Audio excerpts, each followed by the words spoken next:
Bonjour Anne. Bonjour Cécile. Alors, dans la presse, on va parler du peut-être meilleur prof du monde qui serait du coin, c'est Ouest France qui en parle. Oui. Et ce serait une femme. Oh là là. Alors, c'est en une de Ouest France, une Nantaise dispute le titre de meilleure prof du monde. Elle s'appelle Marie-Hélène Fasquelle. Elle est prof de littérature américaine au lycée Mandela. C'est un article qu'on va retrouver en dernière page du journal.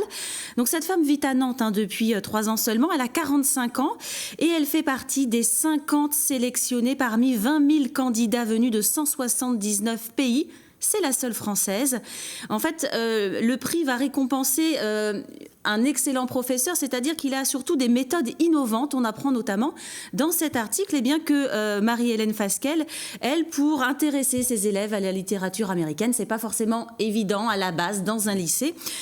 Par exemple, elle propose à ses élèves d'écrire des bandes dessinées, de participer à des concours ou encore même d'interviewer des auteurs américains via Skype. Alors voilà, il faudra patienter encore quelques jours pour savoir si elle est dans les 10 finalistes.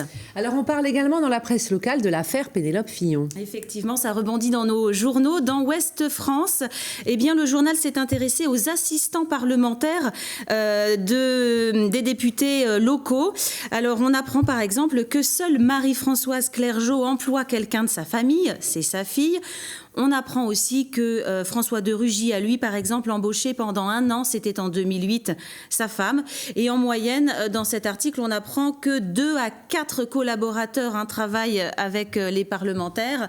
Ils ont une enveloppe globale pour les rémunérer qui est de 9 500 € bruts pour l'ensemble. Alors, c'est aussi un article qu'on trouve dans Presse Océan, c'est en une, qui est plutôt anglais sur ceux qui préfèrent travailler en famille. Donc, on retrouve également une interview de Marie-Françoise Clergeau, puisque c'est la seule, on l'a dit, qui fait travailler encore aujourd'hui sa fille.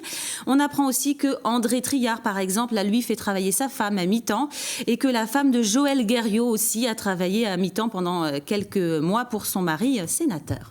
Ok, on va parler d'aventure maintenant dans Presse Océan, c'est ça? Oui, on parle de 2 aventuriers. L'un habite Saint-Sébastien, l'autre Nantes. Sylvain et Kevin, ils se sont lancés 7 défis à travers 7 continents pendant 2 ans.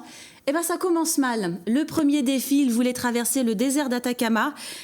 C'était trop dur. Ils n'ont pas réussi. Il faisait trop chaud, c'était trop physique. Donc, ils abandonnent pour ce premier défi. Mais il leur reste encore l'ascension du Kilimandjaro ou encore un trek de l'Alaska.